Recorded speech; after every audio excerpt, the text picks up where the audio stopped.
మన పెట్టుబడి మన పిల్లల భవిష్యత్తు కోసమే కదా. మీ పెట్టుబడికి నమ్మకమైన వేదిక శ్రీవాసవి ప్రాజెక్ట్స్. బన్నీతో ఎందుకు చేయట్లేదు మారుతి గారు అన్నది నాకు ఒక డౌట్ ఎప్పుడు కూడా. పుష్ప బిఫోరే తనకు ఒక కథ చెప్పాను. యాక్చువల్గా ప్రతిరోజు పండుగ బిఫోర్ ఫస్ట్ హాఫ్ అసలు అదిరిపోయిందని అనుకున్నాం. అన్నీ అయినాయి. సెకండ్ హాఫ్ చెప్పే టైంలో అది రాసుకునే టైంలో తనకి సడన్గా సుకుమార్ రావటం, ఇంకా తను మళ్ళీ అటు బిజీగా ఉంటాడు. మళ్ళీ సుకుమార్లోని డైరెక్టర్ వచ్చినప్పుడు మళ్ళీ ఇక్కడ ఇలా దూరకూడదు అనుకుని నాకు ఈ ప్రతిరోజు పండుగే పాయింట్ వచ్చింది. టక్మని నేను ఎక్కువ టైం వెయిట్ చేయను, అదొక ఇది.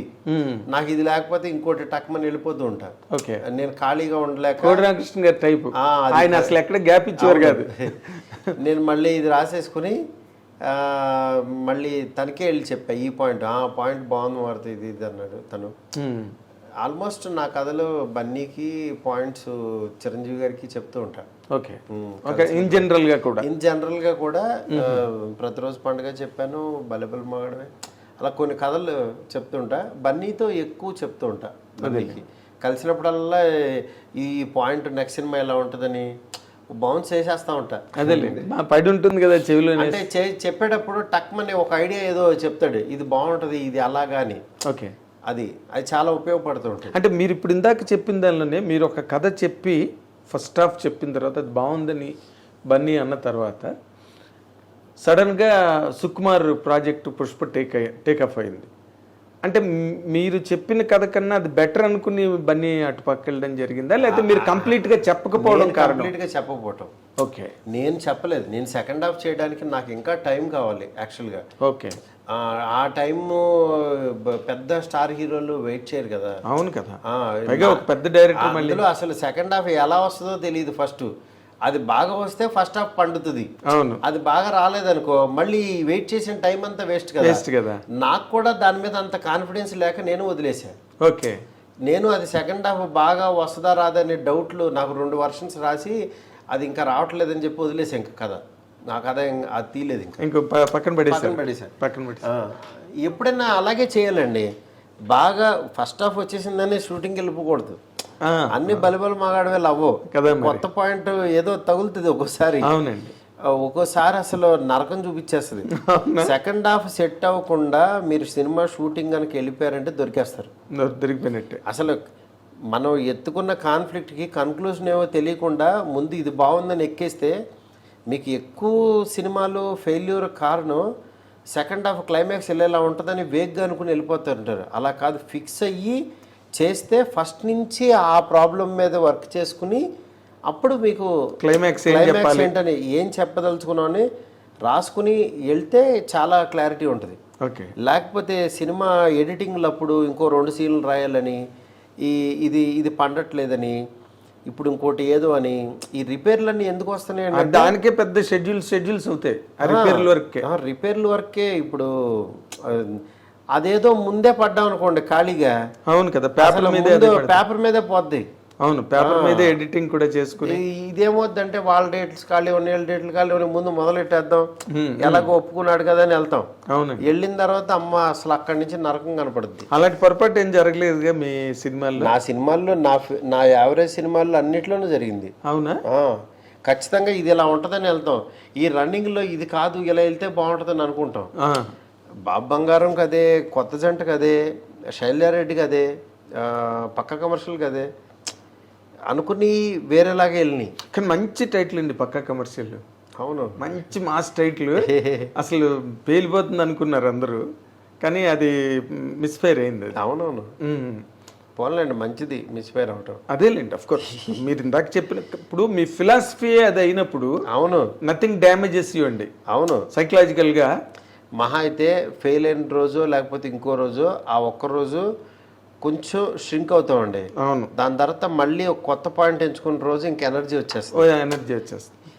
ఈసారి అమ్మ భలే మంచి పాయింట్ అని ఇప్పుడు మన వాళ్ళకి, మా చుట్టుపక్కల ఉన్న వాళ్ళకి ఈ కథ డాలింగ్ ఇది అని చెప్తా ఇది అదిరిపోద్దని, ఇది కొడతామని ఇట్లా ఫిక్స్ అవుతాం కదా.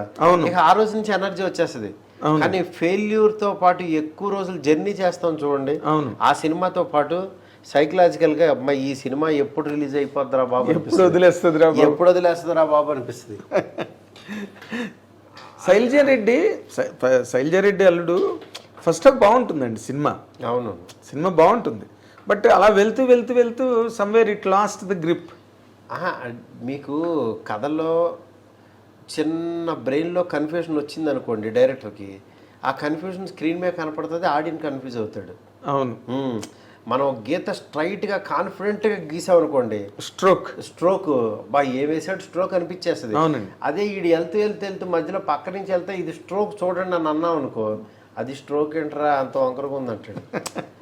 అందువల్ల యాక్చువల్గా కొంచెం కామన్ సెన్స్తో వెళ్ళాలి. మంచి కాంబినేషన్, పైగా రమ్యకృష్ణ గారు లేదా అన్ని అదే సార్, కాంబినేషన్స్ నమ్ముకుని కథలేయకూడదు అంటున్నా నేను. ఈ కాంబినేషన్ సెట్ చేసుకుని ఇలా తీసేద్దాం అలా తీసేద్దాం అనుకుని కథ వేసా, అది ఎప్పుడు ఫోర్స్గానే ఉంటుంది, ఫోర్స్డ్గానే ఉంటుంది, న్యాచురల్గా ఉంటుంది. ఎప్పుడైనా హీరో రాగానే కథ వేసేవాడిని సార్ ఇదివరకు, నేను అది చాలా తప్పని చేశాను. అదే కనుక ముందు నా బ్రెయిన్లో ఈ కథలు చెప్పాలని అనుకున్న వాటి మీద అన్ని కథలు సక్సెస్ అయినాయి. దాంట్లోకి హీరోలు వచ్చేవాళ్ళు, హీరో వచ్చిన తర్వాత కథ వేసేకి పోయినాయి. ఓకే, అందుకని యాక్చువల్గా నా దగ్గర ఉన్న కథకి హీరోకి అప్లై చేసినవి సూపర్ హిట్లు. ఓకే ఓకే, అది ఎప్పుడు చేయాలి, మన లోపల కొన్ని ఐడియాల మీద వర్క్ చేయాలని మన మెకానిజం ఫిక్స్ అవుతుంది. అవును, ఐడియా దాటి వాళ్ళు రాగానే వీళ్ళ దాంట్లోకి వెళ్ళేద్దాం అని అనుకుంటాం, పరకాయ ప్రవేశం చేస్తాం, కానీ మన బాడీ వాళ్ళ బాడీ సింక్ అవుతుంది అప్పుడు. అవును, ఎగ్జాక్ట్లీ అదే ప్రాబ్లం. అదే నేను అడుగుదాం అనుకున్న పాయింట్ మీరు క్రాస్ చేశారండి. జనరల్గా ఇప్పుడు మీరు కథ రాసుకుని పక్కాగా, అది ఈ రోజుల్లోవా లేకపోతే ప్రేమ కథా చిత్రమా లేకపోతే ఇంకోట ఒక కథ రాసుకుని ఎస్ ఇందులో నేనే హీరో, లేకపోతే కొత్త కుర్రాడు ఆఫీస్కి వచ్చిన కుర్రాడు వీడి హీరో అని మీద నుంచి చూసి మరి వాడే హీరోరా మన సినిమాకి అని చెప్పే ప్రాజెక్టులు మీరు కంఫర్టబుల్ అండి? లేకపోతే లేదు మనం ఇప్పుడు ఒక నానితో చేస్తున్నాం, ఒక శర్వానంద్తో చేస్తున్నాం, లేకపోతే ఒక బన్నీ లాంటి పెద్ద హీరోతో చేయబోతున్నాం అనుకున్నప్పుడు మీరు ఇబ్బంది పడతారా, కంఫర్ట్ ఫీల్ అవుతారా? అలా ఏం లేదు సార్, నాకు మంచి ఐడియా ఉందనుకోండి, ఈ ఐడియా అబ్బా నెక్స్ట్ ఈ సినిమా తీయాలి, ఇది యూనిక్ ఐడియా, ఇది ఇంతవరకు రాలేదు స్క్రీన్ మీద, డెఫినెట్గా ఇది చాలా బాగుంటుంది చేస్తే అనుకున్నప్పుడు ఆ ఐడియా మీద వర్క్ చేస్తే ఈ ఐడియాకి ఎవరు వస్తారు అని చూసుకుంటా. ఒక పెద్ద హీరో, ఈ హీరో దగ్గరికి వెళ్ళి చెప్దాం, లేకపోతే ఈ హీరో రాకపోయినా సరే బిజీగా ఉన్నా ఈ హీరోకి వెళ్ళొచ్చు, ఈ హీరో బిజీగా ఉన్నా ఈ హీరోకి వెళ్ళొచ్చు అని నేను అలా 3 ఆప్షన్స్ చూసుకుంటా. ఓకే, 1 2 3 పెట్టుకుని ఆ కథ తయారు చేస్తా. ఒకవేళ కనుక వీళ్ళ ముగ్గురికి ఈ కథ వెళ్ళే టైంకి ముగ్గురు బిజీగా ఉన్నారు, సంథింగ్ ఇదేంది, ఈ కథ తయారు చేసిన అవ్వట్లేదు, అప్పుడు ఆల్టర్నేటివ్గా ఇంకో 2, నేను ఎప్పుడు ఒక 2-3 కథలు సైమల్టేనియస్గా పెట్టుకుంటా. ఓకే, 3 లైన్లు ఉంటాయి, ఈ దానికి ఇది అవదా ఇది ప్రతిరోజు పండుగ కదా 40 డేస్లో రాశాను. జస్ట్ ఐడియా చెప్పిన తర్వాత ఓకే అన్న ఇది రెడీ అన్నాడు, దాని తర్వాత ఒక 15 రోజుల తర్వాత వచ్చాడు, ఫస్ట్ హాఫ్ వినిపించా, దాని తర్వాత సెకండ్ హాఫ్ ఎలా ఉంటుందని చెప్పి అయిపోయింది. అట్లా నాకు ఐడియా ట్రిగ్గర్ అయితే చాలా ఫాస్ట్గా రాసేస్తాను. అదేలే, ఐడియా ట్రిగ్గర్ అవ్వకపోయినప్పుడే మీకు డెలివరీ ప్రాబ్లమ్స్ వస్తాయి అంతే. అదే అంటే నార్మల్గా ఎవరికైనా జరిగేది అనుకోండి, ఎవరికైనా అంతే ఈ క్రియేటివ్ ఫీల్డ్లో. అవును, తర్వాత నార్మల్గా మీరు కొంతమంది డైరెక్టర్లను కూడా ఎంకరేజ్ చేస్తుంటారండి. అవును, మీరు డైరెక్టర్ సార్, నాకు ఎందుకంటే నాతో పాటు నలుగురు ఎదిగితే బాగుంటుందని అనుకుంటాను. వెరీ నైస్ అండి, వెరీ నైస్ ఐడియా అది. ఎందుకంటే దాంట్లో ఈ ప్రాబ్లం ఏంటంటే కొంతమంది నార్మల్ వాళ్ళకు కూడా అలా చేసేసాను, బట్ దానివల్ల కొంచెం ఫెయిల్యూర్ అవుతాయి. ఫెయిల్యూర్ సక్సెస్ పక్కన పెడితే ఆ రోజు ఒక 100 మందికి అవకాశం ఇచ్చాం, ఒక యూనిట్ అంతా ఇదయ్యారు అనేది, అందుకనే పక్క నుంచి ప్రొడక్షన్ డెవలప్ చేసాం.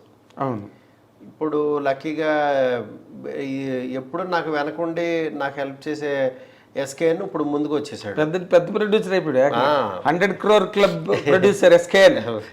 లేదండి, తన కష్టం అండి, మీకు తెలియదు ఏముంది ఎస్కేఎన్ గురించి, మీకు కొత్తగా చెప్పాలి. అవునండి, ఎందుకంటే తను సేమ్, అంటే ఒక మనిషి సక్సెస్ అయ్యాడంటే తన వెనకాల ఒక బ్రెయిన్ ఎప్పుడు వర్క్ చేస్తుంటుంది. అవును, మా సక్సెస్ వెనకాల ఉన్న బ్రెయిన్ ఎస్కేఎన్ అట్లాగా. ఓకే, అట్లా గీతా ఆర్ట్స్లో కూడా వచ్చే సినిమాలు అవ్వచ్చు, ఇట్లా వాసు వెనకాల అవ్వచ్చు, అట్లా ఇప్పుడు తను ఏంటంటే ఇప్పుడు తను ముందుకు వచ్చాడు. మేము ఆల్రెడీ సెటిల్ అయ్యాము, తను కూడా ఇది అవ్వాలి. తను కూడా బాగా టైం తీసుకున్నాడండి. తన కంగారు మనిషి కాదు సార్, ఏదో డబ్బులు వెనకాల పడి వెళ్ళిపోవాలో లేకపోతే ఇంకోటో అదేముండదు. ఫ్రెండ్షిప్ ఎంజాయ్ చేస్తాడు. ఫ్రెండ్షిప్ వర్క్ను నెక్స్ట్ తను ఎంజాయ్ చేసేది ఏంటంటే ఒక మంచి విషయాన్ని ఎక్కువ ప్రపంచానికి లౌడ్గా చెప్పాలని అనుకుంటాడు. ఈ విషయాన్ని అంటే స్ట్రాంగ్గా ఇసిరేస్తాడు. అదేలేండి.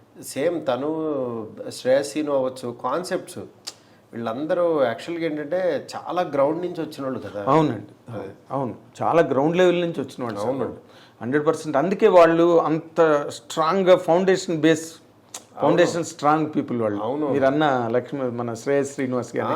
ఎందుకంటే ఒక ఆడియో ఫంక్షన్స్ ఇవి చేసి దాన్ని ఒక బ్రాండింగ్ లాగే బిల్డ్ చేసి మొనోపొలి అయ్యి ఇవాళ వేరే వాళ్ళు ఎవరు చేయకుండా తన దగ్గర ఇదే కాదు, ఇంకా అసలు తనతో మాట్లాడితే 100 ఐడియాలు చెప్తుంటాడు. అవును, అసలు ఈ ప్రతిదీ బాగుంటుంది. నాకు సడన్ గా ఉదయాన్నే 5 గంటలకు మెసేజ్ పెడుతుంటాడు, గురుగారు మీతో ఒక కాన్సెప్ట్ ఉంది డిస్కస్ చేయాలని. అలాగే చెప్పురా వస్తాను, ఏ టైంకి రమ్మంటావు అని అడుగుతా. I love his ideology and మనం కూడా బెటర్ అవుతాం అలాంటి ఐడియాలజీ. చాలా అడ్వాన్స్డ్గా ఉంటాడు సార్. అవును, చాలా అడ్వాన్స్డ్గా ఉంటాడు. అవును. ఇప్పుడు బేబీ సినిమా జరగడంలో కానీ లేకపోతే ఆ సినిమా ప్రారంభం, ఆ సినిమా దానిలో మీ పాత్ర ఎంత ఉన్నదండి? నా పాత్ర అంటే సార్ ఒకటే, నేనేంటంటే ఫస్ట్ అసలు సాయి రాజేష్ గురించి నాకు ఎప్పుడు ఇద్దరు క్లోజ్ ఫ్రెండ్స్, ఎస్కేను సాయి. నేను హృదయకాలయం సినిమా టీజర్ చూసి అబ్బా భలే తీశాడు ఎవరో ఇతను అని చెప్పి ఎస్కేని చెప్తే నా ఫ్రెండే సాయి రాజేష్ అంటే డార్లింగ్ మంచి విషయం ఉన్నోడులా ఉన్నాడు, ఒకసారి మాట్లాడదాం, దాంట్లో ఏమన్నా కావాలంటే డబ్బులు పెడదామని నేను పిలిచి ఒక 35 lakhs పెట్టాను అప్పుడు. ఓకే, హృదయకాలయంకి Amrutha productions. For more videos, please subscribe to iDream. Please subscribe to iDream. Please subscribe iDream. And please subscribe to iDream. For more videos, subscribe to iDream. please like, share and subscribe to the channel. Congratulations, iDream. Subscribe to iDream. Subscribe to iDream. So subscribe to iDream Media. iDream team andarki huge congratulations. Please subscribe iDream Media. Please subscribe to iDream. Subscribe iDream. Please subscribe to iDream. iDream అంటే నా కళల ఛానల్ను subscribe చేసుకున్న నోరు తిరుగుతలేదు, మీరైతే గంట గుర్తు కొట్టండి. For more such videos, please subscribe to iDream. Subscribe to iDream. Please subscribe to iDream. Please subscribe iDream Media. Please do subscribe to iDream. Please subscribe to iDream Media. For best entertainment and information, please subscribe iDream. And don't forget to subscribe to iDream.